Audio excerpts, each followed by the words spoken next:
I don't see many people out there with masks on. It's a requirement from the House. And I believe that their mask, if you don't have one, they're available someplace. Is that what somebody just told me? And we have some outside of our office in the clerk's office. Okay. I'm sorry. I don't like to wear it either, but we're going to, as soon as we get Zoom up here, we'll go ahead and start it. All right, I got it. Hey, All Mr. right. Chairman, can you hear me all right? It's Philip Singleton. Hmm? Representative Singleton's asking if you can hear him. I guess I think I heard you. I heard somebody. Yeah, that was. Yeah, that was me. Okay. All right, I'm going to call this meeting to order of the House Energy, Utilities, and Telecommunications Committee. And the main agenda is to, and that's why most of you are here, to talk about natural gas and why the price has escalated. And I'm going to set just a few things I'd like for you to talk about. But first of all, we have two reports. And let's see. Chairman Meeks over here, Chairman, he has chaired a special committee on infrastructure and done an excellent job. He will give us a report on that. Well, thank you, Mr. Chairman, and thank you for the opportunity to just bring the committee up to speed on where we are with the special subcommittee. I want to start by saying thanks to the members of the subcommittee who participated. We had great participation across the three meetings where we focused on signalization and the time frame for which locates can be completed.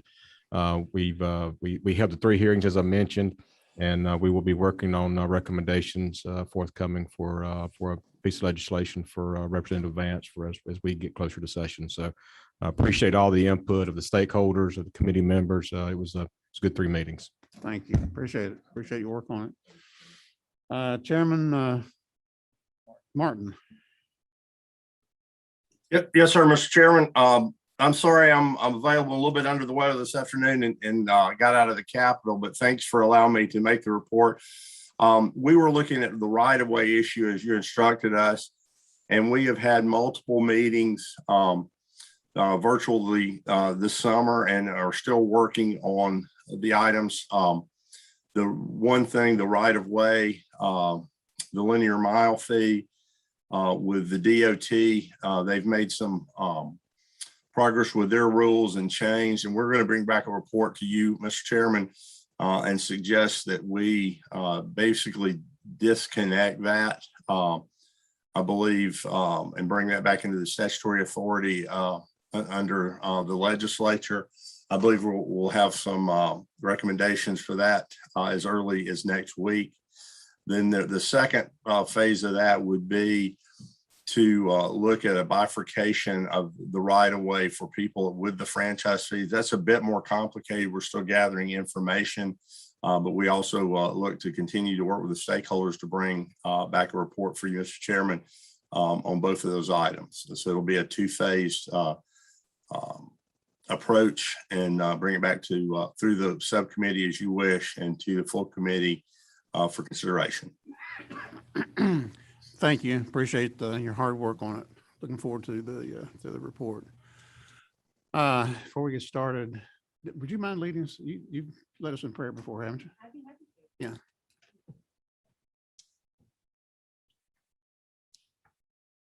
Dear Heavenly Father, we are so thankful to be here today to discuss the business of the state. Please bless us to have wisdom. Bless the speakers to convey their message to us in a way that we can apply to the needs of our state. We're so thankful for everything that we've been given. We're so thankful for thee and thy son. And we say this in his name, Jesus Christ. Amen. Thank you. All right. I know that you all have talked to Blake and discussed, what you're going to present to us and, what we're looking for. Basically, I would just say, in addition to anything y'all have talked about, looking at where you or your particular part of the industry fits into the whole industry. I know we have some overviews here from people that who are not in the industry itself, but have expert information to give us. But if you're in the industry, where you fit into it, What does your part of the industry, does it have anything to do with prices going up, or is it just you're having to reflect the prices that that have gone up in some other part of the chain? And then also, I think what we want to know too is what is the outlook? What's the forecast? Is this something that is going to continue? Are the prices going to continue to rise? Do we see something that's going to make them come back down? What does it look like for the winter? I mean, haven't even had any real bad weather yet. And of course, the way the weather goes over the winter across the country is going to affect the prices here, not just what the weather is here in this state of Georgia, but what the overall outlook is. I think we have somebody from Georgia Power. I am interested in to what degree the shift to natural gas by Georgia Power has had any influence on the prices going up. I mean, I know there's been a significant shift away from coal, so there has to have some degree of influence on it. I'm sorry. I was gonna say, Can mention that or talk about that to us. But this is what we're wanting to find out is why, because, you know, we're not blaming anybody on any of this stuff. In fact, one of the things what I'm looking at is so that when people out in the public, when they come up with instant responses to why the prices go up, and I think a lot of times they're not right, but I don't have all the information. That's what I'm trying to get. But, you know, if they're not right with some of the instant responses, well, it's because of this, because of that, so that we will know. I mean, we're not, and I got a feeling that, I mean, probably a lot of the price increase probably doesn't have anything directly to do with anybody in this room is what I'm thinking, but maybe I'll find it out. Maybe I won't. But that's what we're looking at. And so because, you know, you all have to, we, the legislators here, are the ones that our constituents, you know, they think that we have a lot more to do controlling these prices than we do. So, I mean, they look at us, and I'm sure did not want to get into winter without at least having, at the very least, having a hearing on this and seeing if there's anything that we can do, but most of all, to get information so we can take back to our constituents, say, this is what's happening and this is the reason. So with that, I mean, we need to get started, and I need to shut up. And with that, who is first on here, Blake? Billy Horn. Former Representative Billy Horn.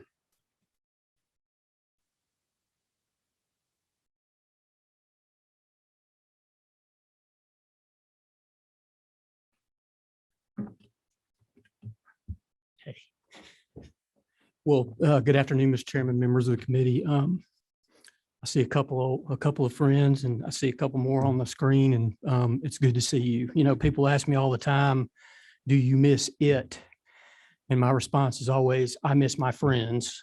So it is good to be back in front of you or with you, even though albeit on this side. But I appreciate you having this time to talk about customer impacts of the rising natural gas commodity prices, because AGL shares your concerns, Mr. Chairman.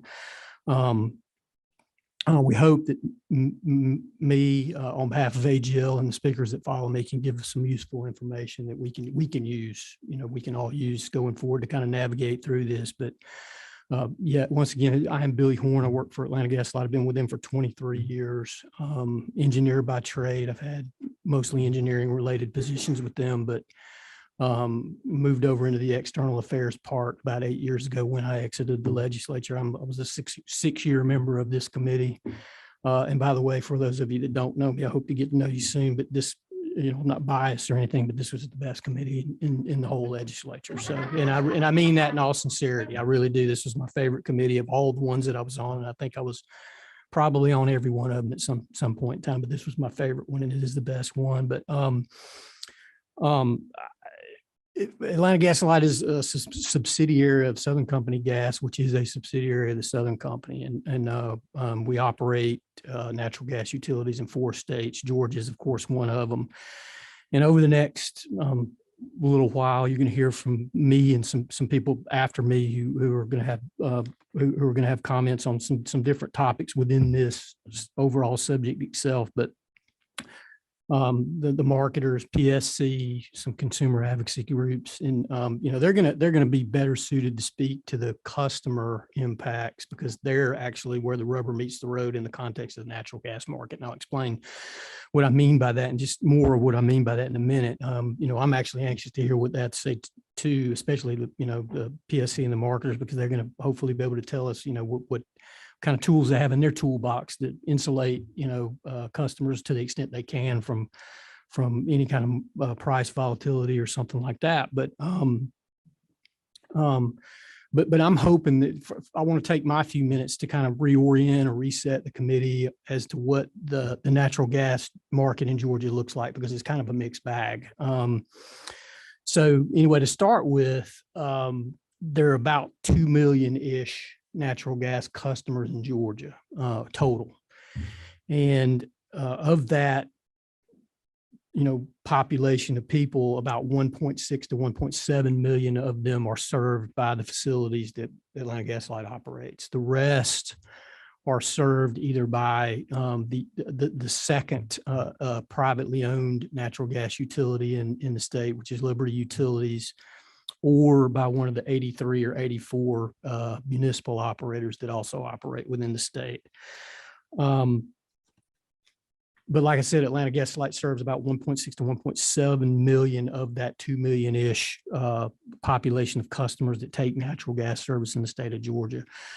So the reason why I bring that up is because it's important to note that, the commodity price is going up, or it has gone up, is going up, as we all know, but it affects all customers the same way, not just customers on the AGL system or on the Liberty system or on the municipal systems. It's all, we're all in this together in this particular instance. But you'll recall back in 1997 that the legislature passed, and then Governor Miller signed into effect the Natural Gas Competition and Deregulation Act. And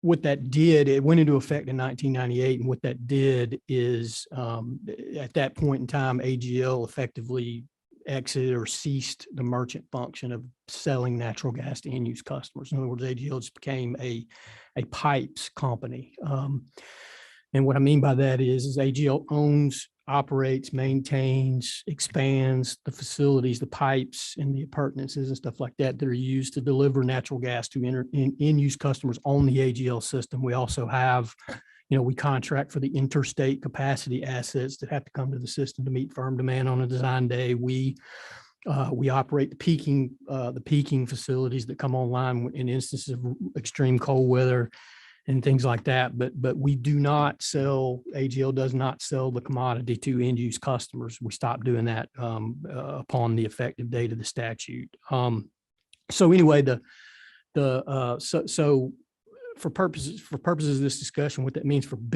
customer billing purposes is that customers, let's not, we don't want to confuse them, but customers get one bill. They get a bill from their marketer, because the statute provided that since we don't sell gas anymore, that customers would buy gas from one of 16 certificated marketers on the AGL system. So what that means is customers who want natural gas service and who are going to be served on the AGL system can go to one of 16 certified marketers or certificated marketers, find the best deal for them, sign up for services with that marketer, and then the marketer employs us to deliver the gas that the customer buys from them on a daily basis. Okay, and that's what we do every day. But the customer gets one bill. They get a bill from their marketer each month. So AGL does not bill end-use customers directly. But the bill, the marketer is going to speak probably in more detail to this, but I can tell you at a very high level, bills generally have at least three components. Number one is the marketer charges. Number two is the commodity charges. And third is the AGL charges, or what we commonly refer to as the base charges, which is our recovery of our cost to do what I just said a minute ago, which is operate, maintain, expand, the system so that we can continue to provide safe, reliable natural gas service to customers on the AGL system. So I can tell you, so generally speaking, it's not always the case, but generally speaking, on a customer bill, depending on what rate class they're on and what their usage actually is, I can tell you that the AGL charge on a typical customer bill in the early spring, late fall, winter months is about 50% of a customer's bill. Okay. The other 50% makes up roughly, maybe a little more, a little less, depending on some other factors, but generally it's about 50%. So the other 50%, of course, would be the marketer charges and the commodity charges. So, anyway, of course, the commodity cost increase is going to put upward pressure on bills. But I can tell you this also, and that is that from time to time, we have research done to kind of put a check on ourselves, if you want to call it that. We have research done. We usually have it done by independent third parties that compare our rates to the rates of our peers, both in the Southeast and nationally. So we compare our rates to, our brothers and sisters in the Southeast, Florida, Alabama, and so on and so forth, and nationally. And I can tell you that as it stands right now, our rates, and now keep in mind that, the rates I'm talking about are the rates, the AGL rates that the commission regulates. When we have rate proceedings, they set, or they tell us what we're allowed to charge customers to operate, maintain, and expand the system.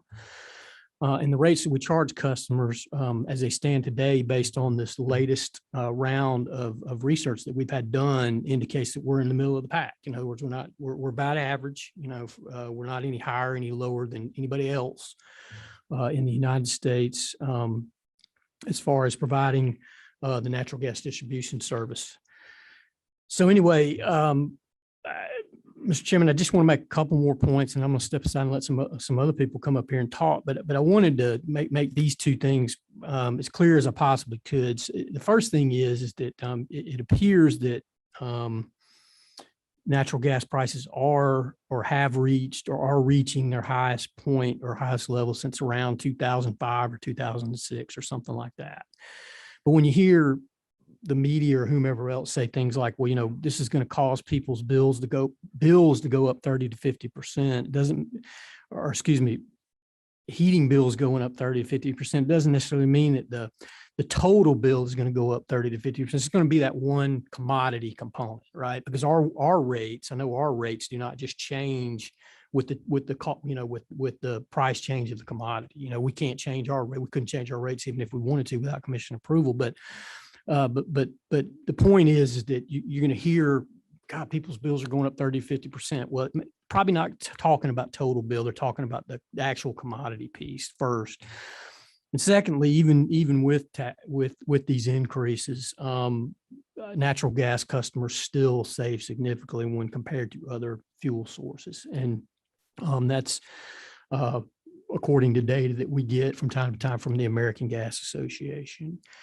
And Mr. Chairman, the last point that I wanted to make before I step aside for somebody else is that AGL participates in several low-income heating assistance programs, and I just want to make the committee aware of that today as we move forward. Of course, everybody knows about LIHEAP, which is the federally funded program. I think it's largely administered by Georgia DFACS, if I'm not mistaken. I think if you go to the Georgia DFACS webpage, it gives you information on how to get LIHEAP assistance. And we're active in LIHEAP. There's a couple of other ones that I'll mention as well. AGL itself has a senior citizen low income discount that people can apply for. It's of course age.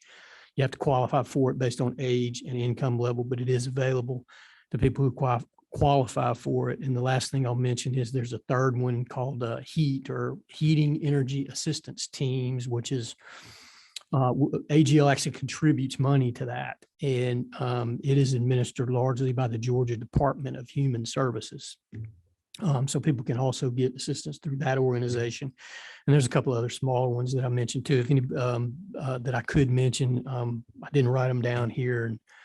But you can find those. The Atlanta Gas Light Company webpage, of course, also can direct people to those. But Mr. Chairman, I hope that I've kind of given you a lay of the land as far as the gas market, what AGL's role in this gas market is. And I'm available to answer any questions from me now, or if you want me to wait till the end and just take them all after everybody's had a chance to come up, I'll be glad to do it. I think if there are any questions, we'll take some right now. I did want to ask you one, based on what you said,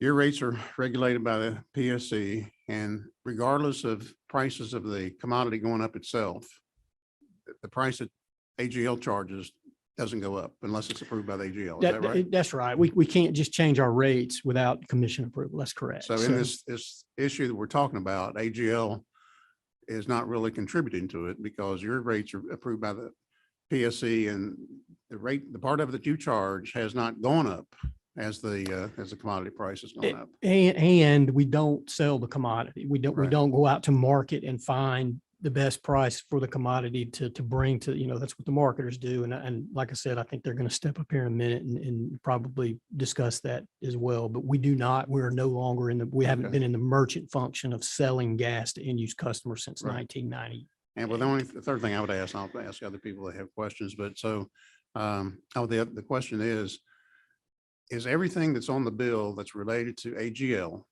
is everything on there that's related to AGL, does it have to have PSC approval, or is there any fees or anything like that on the bill related to AGL that y'all tack on in addition somehow to what the PSC approves? No, Okay.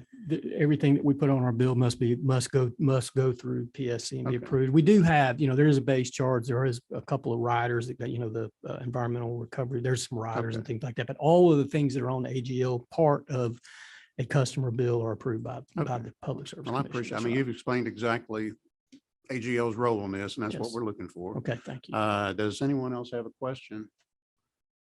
It's good to see everybody. I don't see it. Well, it's good to see you. It's Haven't good to seen you see for a you. while. Politics is I tell everybody all the time, politics is kind of like being in the mob. They never let you all the way out till you're dead. And luckily I woke up today. So I woke up today and here I am. So anyway, can I tell a quick story on Representative Frazier here?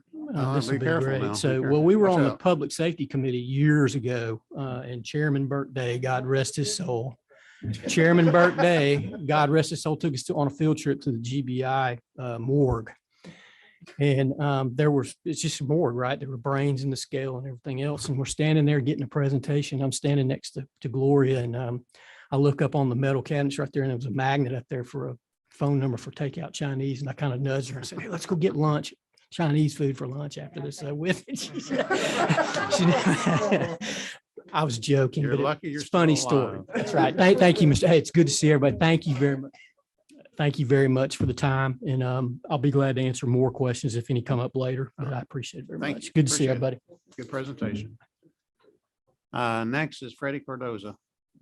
If you would tell us, I already said your name, but who you're with and what you do and how you fit into this issue we're talking about.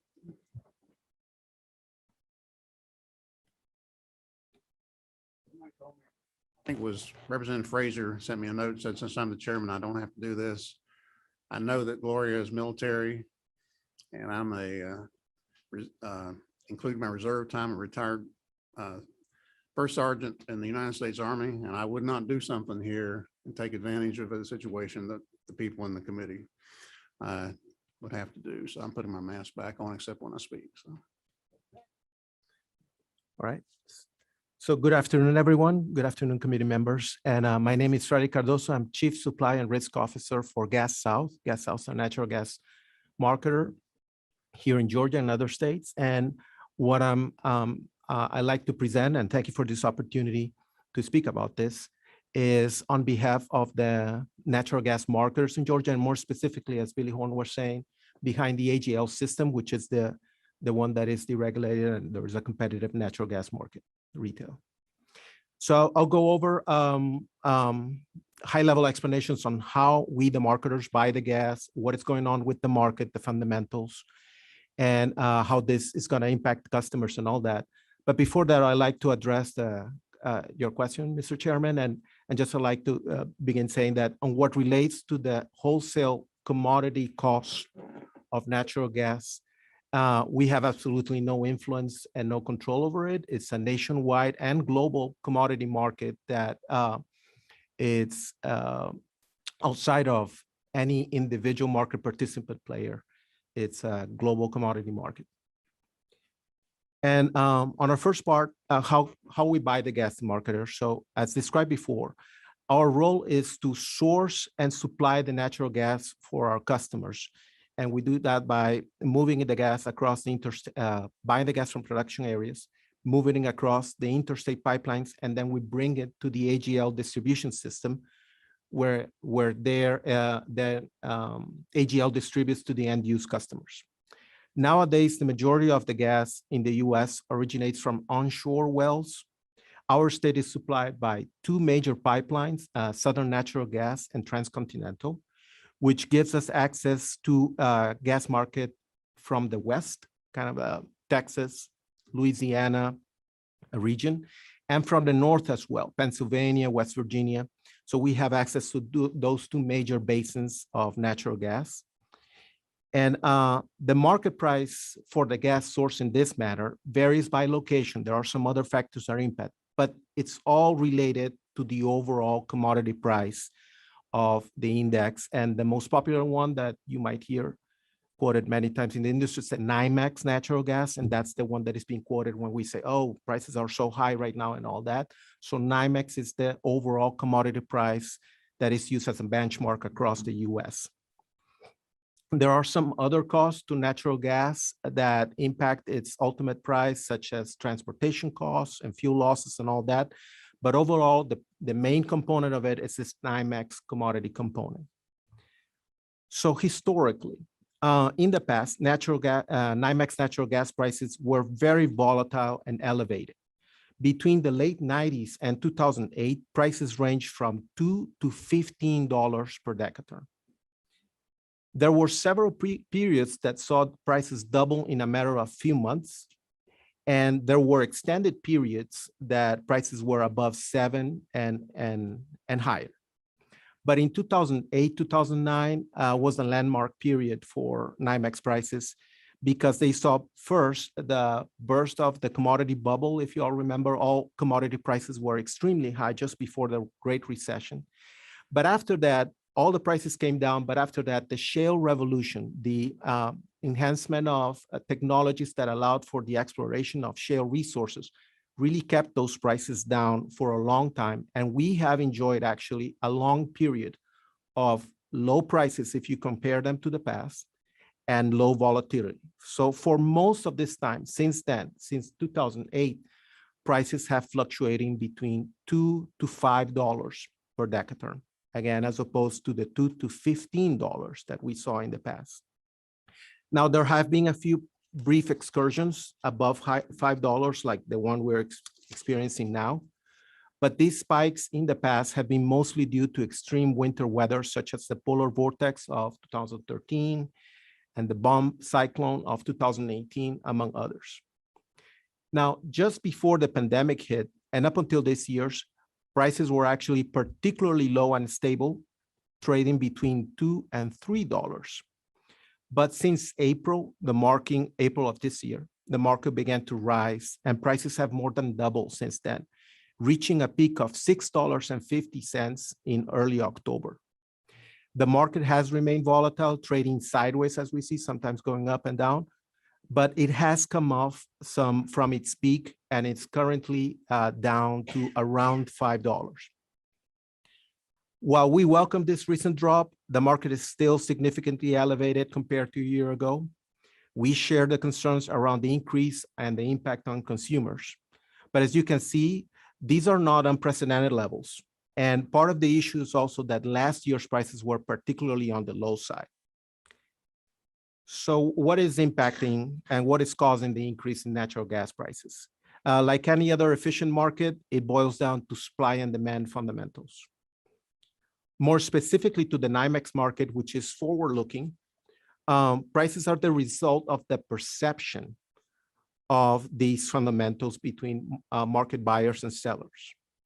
It is like a scale. On one end, you have supply. On the other, you have demand. Whenever the scale is tilted, then the prices adjust to correct that. For instance, if there is more demand than supply, then prices go up because higher prices incentivize production of natural gas, which will serve that additional demand. And it also curbs demand, which will serve to bring equilibrium to the prices. So It also is a game of expectations because no one really knows for sure, again, on a forward-looking basis, when we're talking about this upcoming winter, no one knows for sure what the demand is going to be, how much exactly is going to be needed and how much is going to be produced. But it is what the market is expecting, and the prices reflect that accordingly. The problem is that this year we have seen a stream of information that has consistently tilted the scale towards a bullish market. In what relates to the production of natural gas, there is ample availability of gas in the US. This isn't a matter of availability of supply. The problem is how much producers are willing to produce as an output of the wells and all that, depending on market conditions on the prices. The vast shale resources, they have provided a strong cushion against rising prices in the past, because they can be scaled up relatively quickly. So what does that mean? For instance, if a producer wants to ramp up production, and if they have an existing field, they can just drill additional wells. It will take them probably a matter of a few months, and they can ramp up production in that manner. But the problem is that this year, production has not ramped up quickly enough to meet that demand.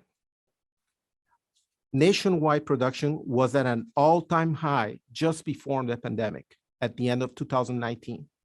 Then when the pandemic hit in 2020, due to the economic downturn and everything nearly shutting down, production came down and demand came down too. And this year, the production has been recovering. In fact, we are pretty much at the same level just before the pandemic. The problem is, and the disconnect is, that production is the same as a year ago, but prices are much higher. So why aren't producers reacting accordingly then? This could be explained by several factors.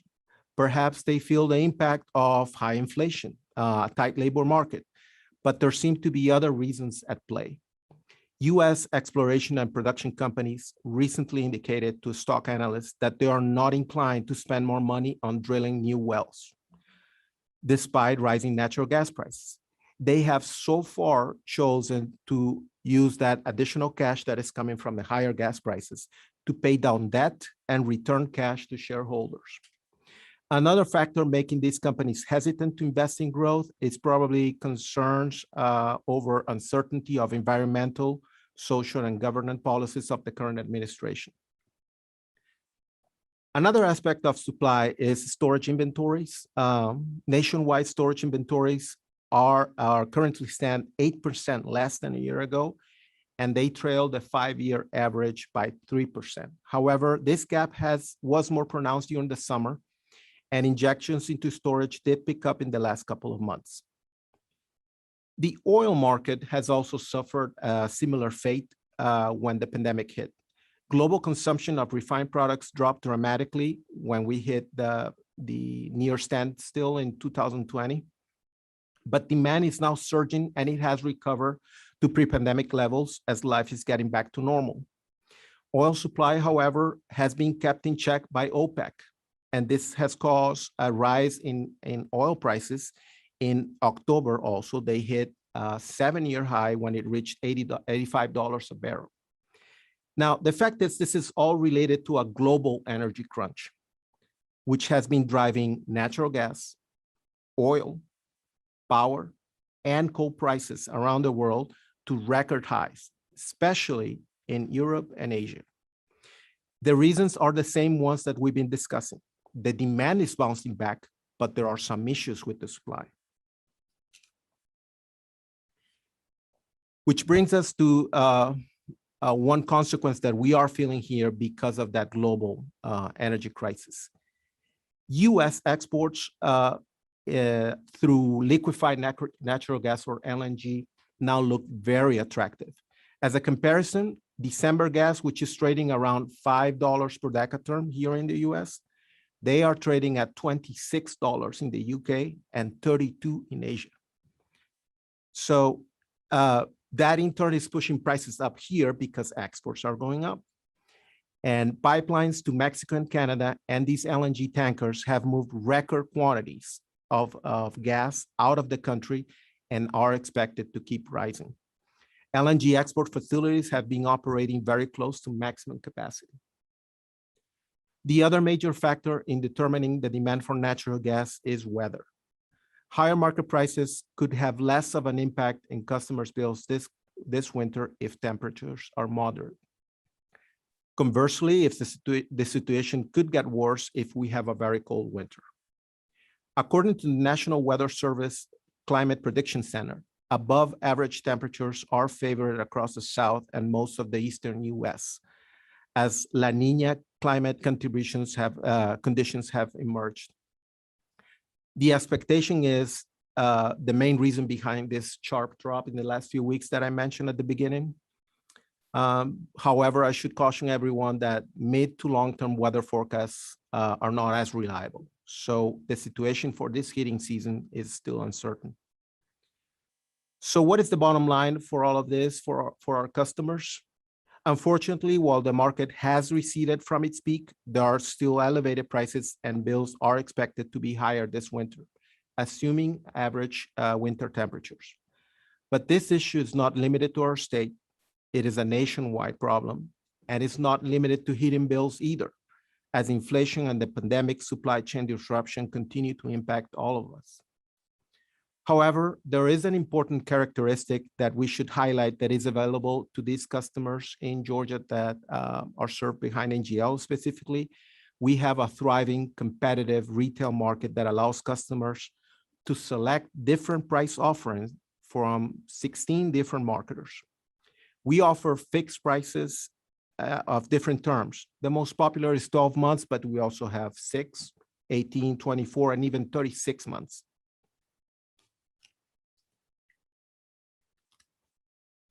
There are also options for fixed bill amounts. That means is the entire amount of the bill is fixed, not just the rate. Out of Gas South residential customers, most are on a fixed rate. Approximately 50% are on a fixed rate that will cover them through the entire core winter period. And they are fully shielded from this volatile market that we just described. SCANA's figures on this is 52%. While there are certainly customers on higher rates than last year, there are also many who have locked in before, and they are really not impacted by this. One thing that consumers can and should do is to make sure that they are on a fixed contract. And if not, they should shop for the best option in the market. In fact, marketers encourage customers to sign up for a fixed rate to protect them from market prices increases like this one. On the topic of customers being exposed to market volatility, earlier this year, we had Winter Storm Uri that hit Texas pretty badly, causing unprecedented spot market price spikes and outages.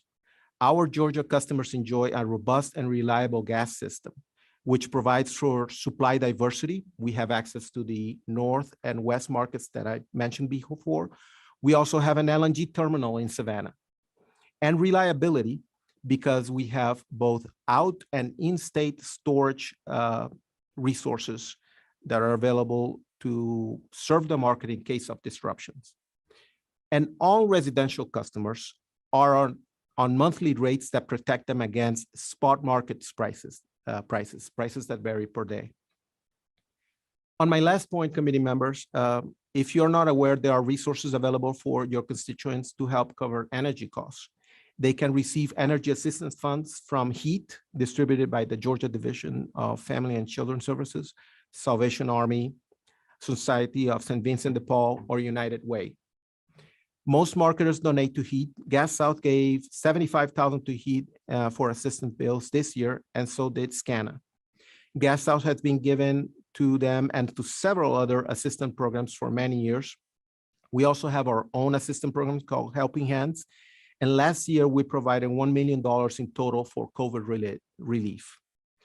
In conclusion, the perception of the post-pandemic demand recovery outpacing supply is the reasons prices have increased so much recently. The market has come up from the peak in October, but it's still elevated. Weather forecasts call for mild temperatures this winter, which should be a relief to heating bills if the expectation holds. The retail market in Georgia offers competitive products from many marketers and allows customers to limit the effects of this volatile market. Thank you. Thank you. That was a good presentation.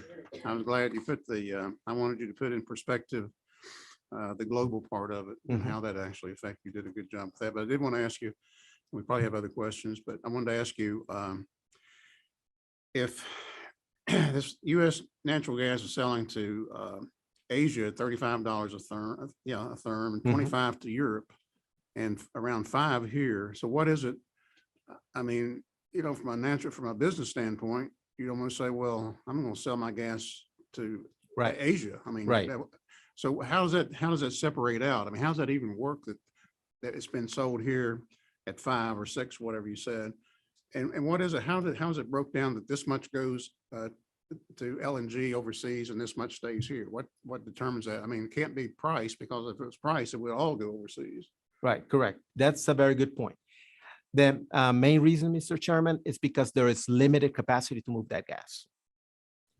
There is ample demand in Asia and Europe, but there are a limited number of terminals who can export that gas. Okay. That gas needs to be liquefied, put into big tanker ships, and to move that gas. There are also costs associated with it. So it's not as simple, oh, 25 there, 5 here, they're gonna make $20. No, because Okay. there are a lot of costs. However, it is driving a lot of exports.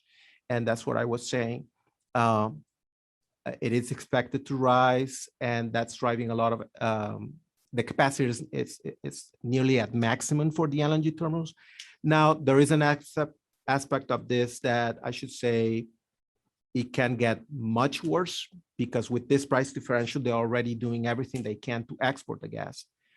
But again, there is a limited amount of gas that can go out of the country because of physical constraints. And they're probably related to this. maximizing that. And that's already been maximized, Okay. yes, or nearly maximized. I yeah. have 2 more questions. I want to make sure Yes. committee members have a chance to ask, but you talked about the production coming back up. Now, this is based on something that probably a week ago at least, but based on information I found from a week ago, and this is all rigs in the US, Mhm. gas and oil. But at the beginning of the pandemic, there were 790 rigs operating in the US. That's the information I got. It fell to less than 300 during the height of the pandemic in 2020. And according to the information I've got, it's come back up to 533 rigs. This was probably a week or 2 ago. And I think the week prior to that number, about 35 had come up. And the gist of what I read was they're coming up slowly. I'm just wondering, with that kind of prices, what is it that, I mean, you said that they come up very quickly, that they can actually get back up in operation quickly at these rigs. With those kind of prices, why aren't they Right. coming back online quicker than they have been? Right, the thing is, they can bring them up quickly, but to do that, they need to make investments. They need to invest money in drilling new wells and building the infrastructure to increase the output. And what it seems that has been happening is that producers are a little hesitant to do that. It's like they are not fully trusting either that the prices are going to remain high, or that there might be some environmental concerns, as I indicated. So producers certainly can increase their output, but they have been, again, hesitant to do that and make the investments. Now, this is a simplification. It's not a one explanation for everything. In the Marcellus Shale, some producers have increased a lot their production, but in some other places for reasons, for a variety of reasons, they have been more slow to do so. Okay. It does seem in general that it's a positive trend, in the sense production is at least going in the right direction. It is increasing, but so far the reasons prices went up so much is because it wasn't going up fast enough. Okay. I got one more question, and Yes. Other people may have questions, but I think you had mentioned this. I may have been trying to figure out how to ask you a question about something else when you mentioned this. You had mentioned storage, but my recollection that throughout the country, at least different places in the country, in these caverns, that the Right. gas is stored. And so what is and you may have said this, but what kind of capacity is there? Not capacity for the storage, but how much is there actually stored, or is there any storage at all? Has it all been used? There is storage, definitely. It's just trailing the usual average that we will have by this time of the year, but it's still a very good amount of storage. It's not such a critical situation. I think I quoted it's just 3% lower than what it used to be on a 5-year average. But gas is stored for a variety of reasons. Some of them are in depleted oil reservoirs, for instance. They'll just use the empty space to store the gas. Some are in salt caverns. And that's when they usually when they wanted to have the gas available, that a lot of gas can come out quickly. AGL operates 3 LNG facilities on the state, which are very strategic because they can bring a lot of gas on the system here, right here in Georgia. So they fulfill functions of reliability in case there is a constraint or issue on the pipeline. There is another source that can be used to manage that. But the situation is not so bad from storage inventory standpoint. Again, nationwide, there is a lot of gas in storage. And it's just that, as I was saying at the beginning, it's a game of expectations. So just the mere fact that it's not as high as last year, that weighs on the market as well. Let me ask you this. I just happened to think of this, and this is something kind of goes to what I think a lot of people think and a lot of our constituents ask us about. But has there been any significant, over the last year, has there been any significant federal regulations that would enter into the price increases? Has there been anything at the federal government level that has happened that would have an effect on the prices rising? I am not sure, Mr. Chairman. And I'm trying to place blame. I Right. need to find out. Need to know. I'm not sure. There have been issues of permits for pipelines. So for new pipelines or things that need to be built, it might not be related to necessarily to the government, but some other obstacles. It's hard to build a new pipeline nowadays. But those are generally not the culprit of the NYMEX prices going up, the overall commodity, but they can make locational prices, location in a certain part of the country, as I mean, they can make local prices very high because there isn't enough transport capacity. Okay, thank you. Other questions? Yes, please. Hi, thank you very much for You're coming welcome. today, and you were very informative, all your information. I have a question. Given that residential and consumer construction has increased so much in the past 2 years, has the industry been compensating for that or taking into account that there are more homes and more businesses to service? Right. The issue with the new construction and all that is welcome because it brings growth to our state and all that. It has 2 impacts. One on the capacity. It means, in simple terms, the size of the pipelines that bring the gas to the state and all that needs to be accounted for to account for that. So we work closely with AGL. We have every 3 years a capacity supply plan, and where we take a look, and AGL proposes what the current mix of assets and everything, take into account the growth of the system and all that.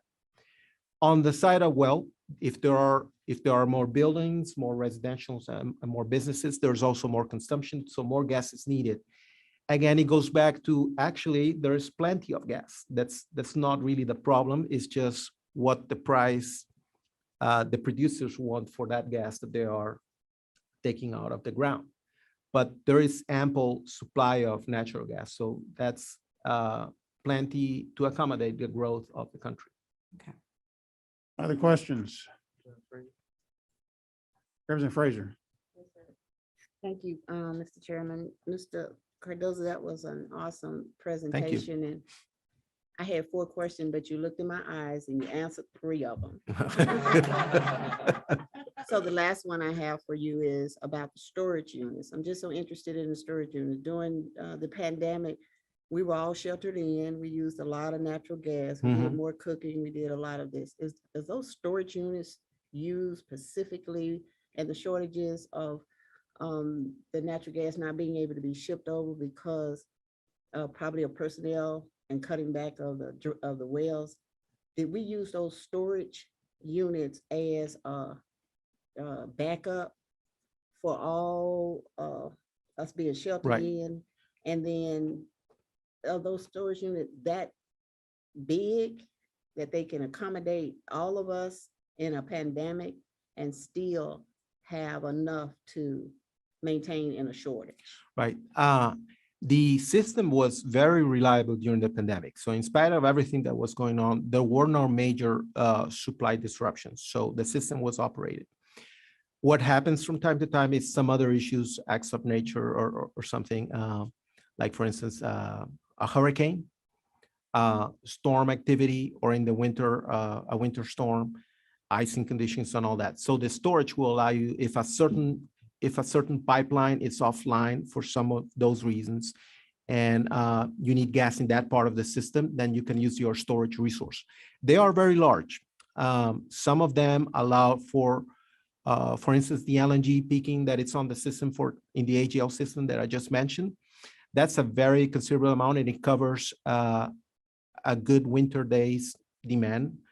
It's just that it's not for a long time because there's a limited amount of gas in there. So typically the LNG will last, if you use it, a maximum capacity of like a week, but it allows you to weather those disruptions in the market. Now, again, during the pandemic, it was interesting because residential consumption went up as people were sheltering home and all that, but then all the commercial load as businesses and all that came down. Mhm. So it was overall kind of, I would say, kind of closer to flat, the impact of the pandemic, but everything was worked well on the distribution and transportation of gas.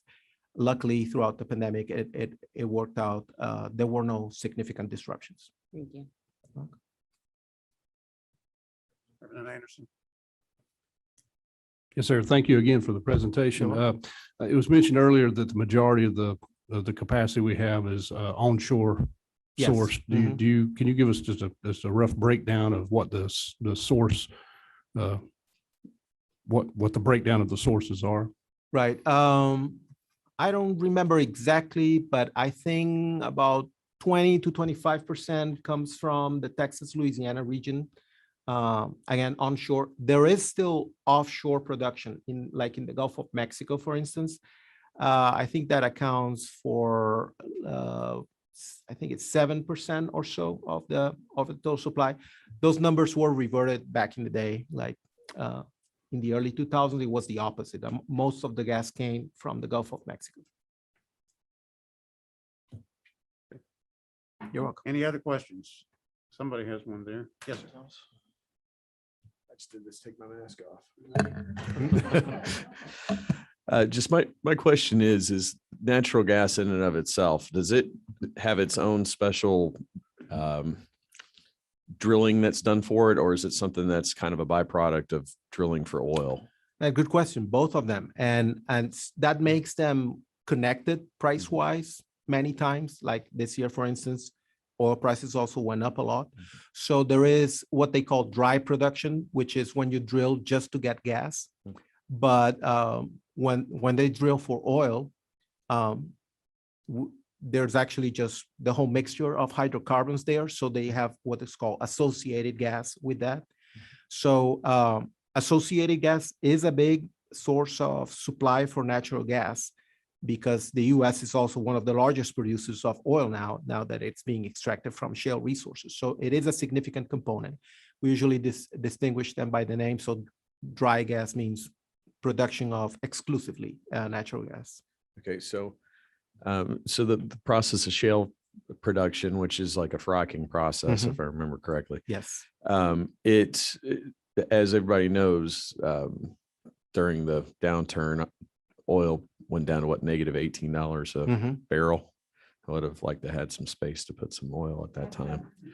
Yeah. But so that through that process and that pressure on cost prices, that caused a lot of frackers to go offline, correct? Yeah, that is correct. Yes. And some of those haven't recovered. They haven't come back for online or may never come back online, may have gone into bankruptcy or is that also correct? Okay. And I'm just curious and I'm only asking the questions to make sure that the information I have is correct. So it sounds like it is. Yes. Okay. Thank you. Yes. Any other questions? Anybody on Zoom got a question? Okay, while you're here, I mean, you've done great, so I'm gonna have to ask you another question. Sure. It would seem with this demand from Asia and Europe, that the demand would be such that the likelihood of the prices going down would not be very great. In fact, it would seem like the likelihood would be that prices would continue to go up.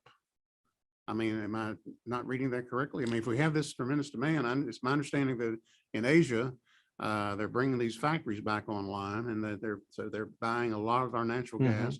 In Europe, they're buying what they can because they basically, other than us, I think, I don't even correct me on this, but I mean, most of it comes from Russia for their natural gas. Right. Yes. So, and if he turns the spigot down, then they have to find it someplace else. And there's a great demand there, especially as France is gearing down its nuclear industry, and Germany has put theirs on hold now for a long time.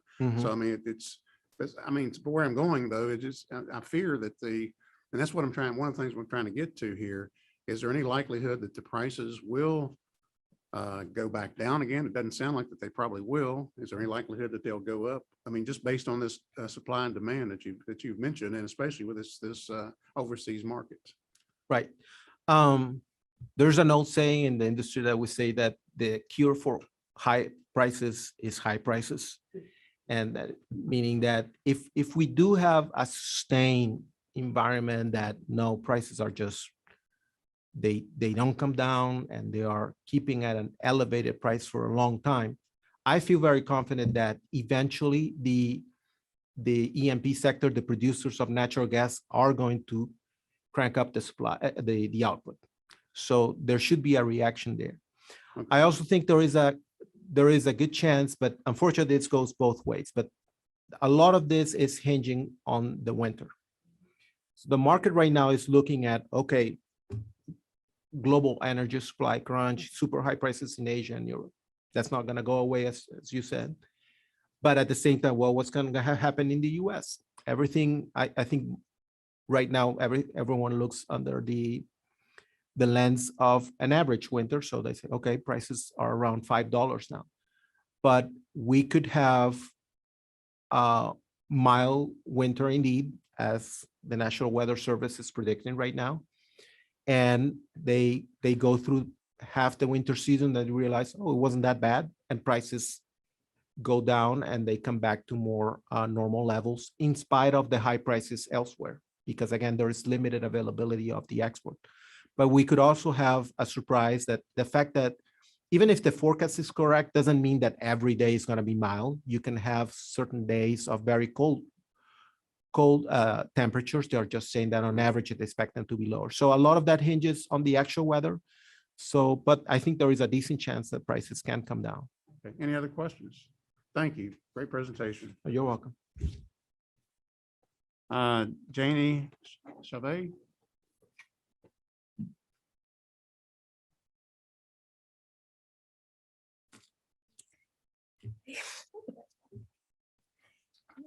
Hello, good afternoon. My name is Janie Chauvet. I'm with the Georgia Public Service Commission. I'm a utilities engineer on staff. And since you asked to give you an oversight of where we fit in the puzzle, basically with AGL, the commission approves all of the charges associated with getting gas to your house outside of the cost of gas. And what I'm going to talk about is what we do outside of rate cases to monitor how Atlanta Gas Light and the marketers handle the customer experience, the price analysis we do, and what things consumers can do to mitigate their bill cost. So those are the three things I'm going to focus on. So with that, the commission does its own internal monitoring of service quality measures and the analysis of the market or residential prices. We measure the service quality measures of Atlanta Gas Light and the marketers pursuant to our rules.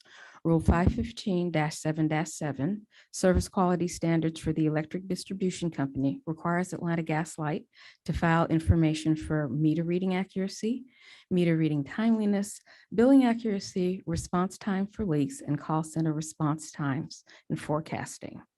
We also have Rule 515-7-8, Service Quality service quality standards for the certificated marketers and regulated provider, and that requires the marketers to file information addressing their billing accuracy and call center response times for the customers. Both rules include guidance for remediation should the parties fall short of the metrics, and the reports are filed monthly with the commission under trade secret protection. Overall, both AGL and the marketers consistently are in compliance with the target metrics of the rules. Further, the commission does analysis of the market residential prices, which does include the commodity price, and that is under Rule 515-7-12, which requires reviewing of the natural gas prices. The analysis we do compares the marketers' prices to the prices of other natural gas providers in the immediate surrounding areas: Tennessee, South Carolina, North Carolina, and the municipals within the state that also provide natural gas service. We collect the trade secret data consisting of all the components of the residential bill such that we can conduct an apples to apples comparisons of the price. The most recent data available is from January 2020 to June 30th, 2021. Our analysis shows that the marketers' variable and fixed prices are higher than they were at this time last year. However, it is worth noting that the marketer prices are neither the highest nor the lowest in the analysis. Thus, the prices being charged are in line with what's being offered with our immediate neighbors. And further, we expect the prices to move in accordance with the EIA's market outlook. For customers, we post the marketers' prices on our website. The Georgia Gas Marketers Pricing Chart provides a central location that allows consumers to compare rate plans that are offered by the marketers. The charts reflect what a typical customer would pay for natural gas based upon each marketer's pricing plans and allows the consumers to see how the bills compare amongst the various marketers. The monthly updated categories are variable, senior, prepay, and fixed rate plans. On variable rate plan, as was mentioned, the price per therm can change from month to month depending on market conditions, and marketers may offer different variable rate plans depending on a customer's credit worthiness. On a senior rate plan, an account holder should generally be a recipient of Atlanta Gas Light Company's senior discount to qualify. Marketers also have the option of offering senior rate plans based on their own requirements. On a prepay rate plan, consumers pay in advance for the expected cost of gas service, and the marketer will adjust the amount owed on the next bill once the meter is read and the actual gas usage for the billing period is known. And finally, on a fixed rate plan, consumers contract with the marketer to be billed at the same cents per therm price and the same customer service charge for typically 12 months. Regarding the customer impact of commodity price increases, the commission has 3 suggestions for customers: that the consumers look at the marketer's pricing charts on our website and make note of any pricing trends. Number 2, while the commission does not recommend consumers select a particular marketer, we strongly encourage customers to select a 12-month fixed pricing contract to offset price volatility. And number 3, at least once a year, consumers should take the time to review all the price offerings of all the marketers to ensure that they are making the best choices for natural gas for their households. That's good. That's kind of stuff my wife does. She pays the bill. And that's the reason I'm having this meeting, because I know I got to answer these questions. Yes. We all do have to answer to somebody. Any questions? Seeing none, thank you very much. Appreciate it. Yeah, you're welcome. Tom Newsom from TSC.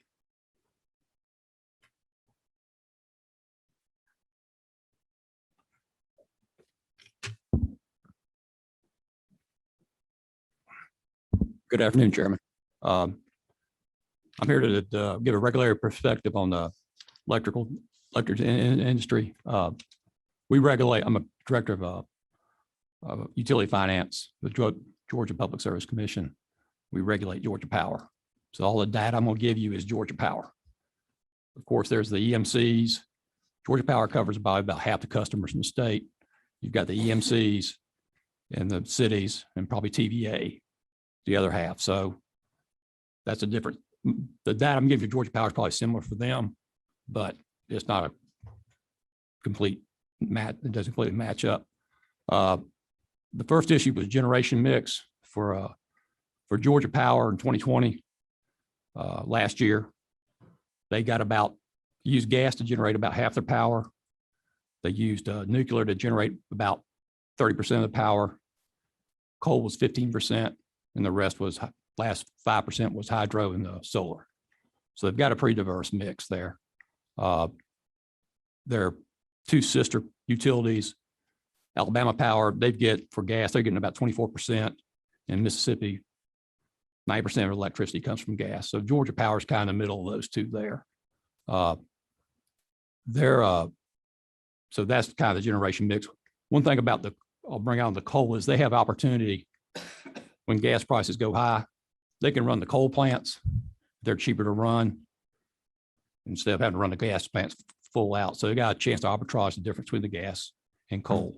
So we would expect now, probably this year, they ran the coal plants more than they did last year because there's high gas. So they want to cut back on running the gas plants. In terms of the impact on consumers, for a typical Georgia Power customer, the fuel component is about 15-20% of their bill. They just had they came to commission because of the increase in gas prices. They need to raise the fuel rates. And that impact on customers, a typical Georgia Power customer for the increase in fuel rates is going to probably be about $3.50 to $4 a month. So that's the numbers and how it affects the customers in the industry as a whole. Thank you. I recall that several years ago on a task force I'm on with NCSL, and this was after the horizontal drilling had begun and the prices came down significantly on gas. We received a briefing from somebody from the Natural Gas Association, whatever association they have. And I mean, nobody knows. I don't expect anybody in here. I don't know what the future holds. I'm not a soothsayer or anything like that. But the question was, to them about volatility in the gas pricing. And of course, the answer is no, we don't see any volatility. We see it, being very level over many, many, many years. And but the question was brought up by people there on the task force about, well, as the power companies start going to gas and doing away with coal, will that not have an effect on it? I'm just curious. I mean, not Georgia Power. I mean, Georgia Power is just here in Georgia, and the Southern Company has, I think, another state or whatever too. But nationwide, I'm just wondering if that, if the shift to natural gas is away from coal has caused. I mean, there's a lot more being bought for that wasn't being bought before from the electric generating companies. So I'm just wondering if that doesn't have some effect. I mean, it's part of the demand. What do you think? The answer to your question is yes, of course it does. Yeah. I mean, now to the magnitude and effect, what have you. But even with gas being more expensive, for Georgia Power, it's just not the cost of fuel, it's the cost of the plants you have to build, the capital cost, the O&M, they get a return on all that too. Yeah. So gas plants are relatively inexpensive to build. Yeah. Relative to a coal plant, which you're probably not going to do now, or a nuke plant. And and I compare it against a nuke and a coal plant because with the gas plant, all three of you can dispatch at any time. Doesn't matter what the weather is, don't matter time of the day. You can dispatch. So those are kind of your three choices on dispatchable power. I mean, I'm just asking that question because here again, going back to what I originally said in the beginning, just trying to find, answers about what has caused that's causing the price to go up. It's fair. Yeah. I mean, it's a fair assumption. And obviously, and Southern burns a lot of gas now, and there's a lot of the other utilities do too. And so it's going to have some impact. All right. I think you have another question or two here, if you don't mind. Did you have a question? So with Vogel coming online, typically you're going to want to base load your nuke plant. I mean, that should be wide open all the time. Correct. So we'll be bringing 3 and 4 online. Do you expect that that's going to pull away from gas, or more of the gas part of this mixture, or the coal part? Probably the coal part. Okay. That would be my guess. But again, depends on what happens with the, day to day or week to week, they arbitrage that. So if you've got high gas prices, they're going to try and run that coal more. So would you typically see sorry, I'm giving you a little feedback. Would you typically see, and now we get more feedback. Would you typically expect to see more of the, in order of precedence, I guess, would you see like nuclear, gas, and then coal kind of being on like a peaker plant? Yeah, that's how they dispatch. I mean, they'll dispatch nuke first, always, because it's by far the cheapest fuel cost. I mean, they dispatch based on fuel cost, variable cost. So fuel's basically all your variable cost. So, I mean, really, the Georgia Power's got their own solar facilities. Dispatch cost there is zero. So you take that first. But outside that, it's nuke. And traditionally, because we've had low gas prices over the last few years, it's been your combined cycles for next. And then you would turn on your coal plants. Okay. So yeah, you're correct. All right. Thank you. Any other questions? Okay, yes. Okay. Thank you very much. We went on a field trip this summer. Representative Thomas was there. And at this field trip with the Southern Company, they were showing us a pie chart of the energy from last year, where it came from. And my memory has completely lost in this whole situation. It was about 50% last year was from natural gas. Correct. So that's going to ultimately have an impact on everyone who uses energy if the prices of natural gas are higher. Right. If it feeds through for Georgia Power, gas prices went up. It fed through the fuel rider. So yeah, the customers are going to see it. And like I said, it's going to be about 3.5, 4 months right now to recoup, Thank you. that cost. Question? Anybody else? Thank you very much. Good presentation. Thank you. And we have Kevin Doyle here.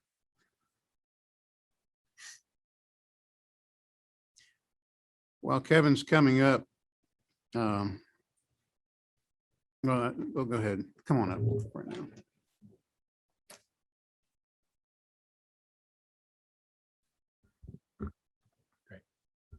Well, thank you, Chairman Parsons, members of the committee, for allowing me the opportunity to be here today. Really appreciate it. And it's good to be in the city of the World Series champions, Atlanta Braves. Had to just say that. I was a long-time Braves fan. So again, my name is Kevin Doyle. I'm the Vice President of State Affairs for Consumer Energy Alliance. CEA is a leading voice for sensible energy environmental policies for consumers, bringing together families, farmers, small businesses, distributors, producers, and manufacturers to support America's environmentally sustainable energy future. With members nationwide, we are committed to leading the nation's dialogue around energy, the environment, energy's critical role in the economy, and how it supports the vital supply chains for families and businesses that depend on them. CEA works daily to encourage communities around the nation to seek sensible, realistic, and environmentally responsible solutions to meet our nation's energy needs. By advocating for energy justice and sensible energy solutions, we hope to ensure that people who need affordable energy the most can have access to it. CEA works to help provide an understanding of what policies mean and what they could do to energy prices, availability, and environmental impacts. As an organization that advocates for all types of energy resources across the country, CEA continues to stand by its commitment to ensuring families, especially low-income individuals, those in fixed incomes or living paycheck to paycheck, and businesses trying to meet budgets and payrolls can access the energy that they need. We thank you for scheduling this hearing today on an important topic that is impacting everyone in Georgia and across the United States. Just last week, we learned of another record-breaking report from the federal government on the country's inflation numbers and energy prices. And it looks like there is more pain on the horizon, unfortunately. The sad truth is that it didn't have to be this way, and we could still make a course correction. According to our analysis of data and projections from the federal government, American consumers could pay at least $13 billion more for energy this winter, as prices for gasoline, natural gas, and propane rise due to poorly conceived energy policies at the federal level, rising inflation, and a political environment that discourages investment in energy production and infrastructure. Our report, Heat or Eat, we just released, and I'll make sure to get you copies, Chairman Parsons, members of the committee as well, analyzes data from the U.S. Energy Administration's Winter Fuels Outlook to establish a total overall cost forecast for American families. EIA forecasts a slightly colder winter this year that could lead to 30% increases in natural gas prices, 54% spikes for propane, and 43% surge in heating oil prices during the October to March winter heating season, definitely in areas that are cold weather areas, but it could also impact here in Georgia as well. Another recent CEA fuel prices report, which I'll also provide to the committee as well, found that the average price to fill a typical vehicle cost consumers about $17 more than it did a year ago, up to $700 a year. That means less discretionary income and less savings for those who have little to save already, and less by the day with inflation climbing and food prices rising. This price increase comes against a U.S. Census Bureau finding in August that nearly a third of Americans have had to make tough decisions on how to pay for household necessities, such as food, medicine, transportation, and other costs, a reality many living in poverty or on fixed incomes must deal with on a monthly basis. The energy policy choices the federal government made this year, which included restricting U.S. energy production, delaying offshore and onshore permitting, killing the Keystone Pipeline, and impeding construction of much-needed energy infrastructure for natural gas, renewable transmission, and others, has left American consumers exposed with winter coming. Energy markets swing up and down, but nations with abundant and diverse energy sources like the United States can weather the storm, protect their vulnerable populations if they can reduce dependence on foreign energy and take control of our overall energy destiny. Inflation is rising so much that bacon prices have doubled. Gasoline prices are nearly $8 a gallon in some places like California, and oil is over $80 a barrel. It's unconscionable that we are still considering policies to make energy even scarcer here at home when we can produce enough to send strong signals to the global market and global prices when we have so many in dire financial straits. The holiday season is already expected to be expensive because of global supply chain problems, and now accompanied by a federal energy policy where we're now begging Russia and OPEC to supply us with energy.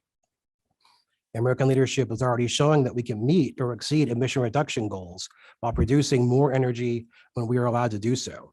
America is already the world's leader in CO2 emission reduction, while 52% of the Earth's urban carbon emissions come from just 25 cities in China, Russia, and Japan.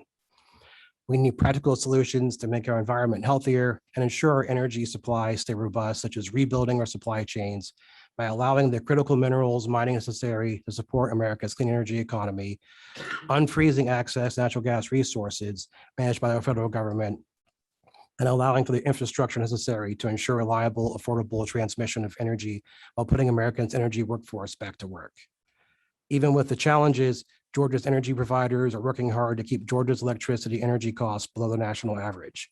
Instead of providing tools to help keep energy costs affordable for everyday Georgians, the federal government continues to put up roadblocks to making affordable, reliable energy more difficult. Also adding trillions of dollars of fiscal stimulus and new federal programs to an economy that's already in recovery is only creating more upward pressure in prices for all consumer goods. We urge you to tell our federal partners to let America be a world leader in energy again. We worked hard as a country to finally get to that point where we were working towards energy independence. Let's not turn back the clock. America can lead both in energy development and environmental stewardship. We already showed that we can. And Georgia, and we thank you, legislature, as well, for passing legislation last year, House Bill 150, that allows for energy choice throughout the state of Georgia. You know, taking away, especially in today's environment, forcing folks to not use natural gas in local communities could cost thousands of dollars to retrofit appliances and things like that as well. So Georgia, the state of Georgia is leading the way. We ask you to continue to lead the way. Let our federal folks know that let America do what it does best, which is innovate and create energy and do it in a way that's environmentally sustainable. So with that said, thank you again. And it's not all doom and gloom. We still have time to kind of turn the clock back. You know, the federal government, you know, we can change decisions. And like one of the previous speakers said, high prices, sometimes there's a great catalyst to start thinking outside the box and to start addressing some of these challenges that we have. So, but thank you again for letting me be here today. Thank you very much. Great presentation. Any questions from the members of the committee? Anybody on Zoom have a question? Thank you. Very good presentation, and appreciate you coming. Great. Thank you for having me.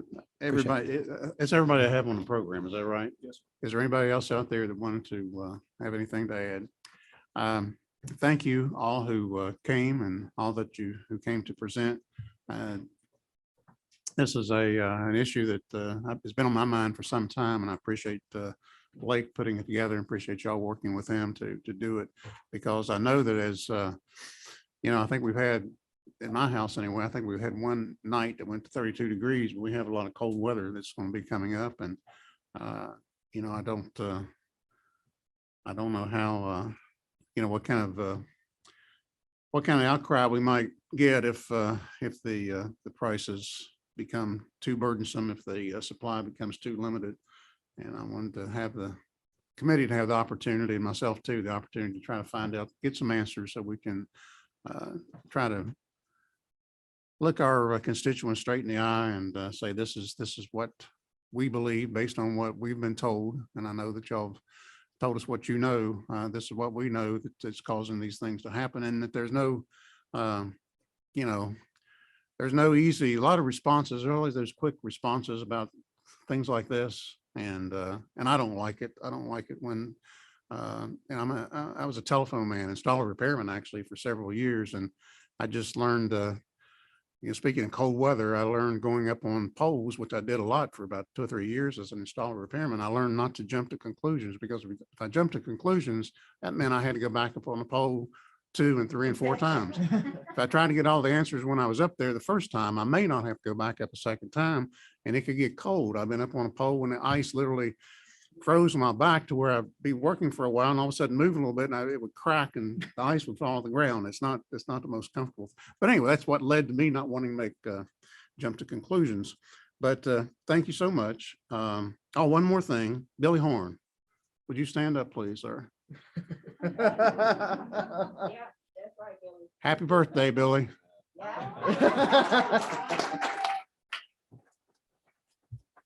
Thank you. And with that, the meeting is adjourned. Thank you.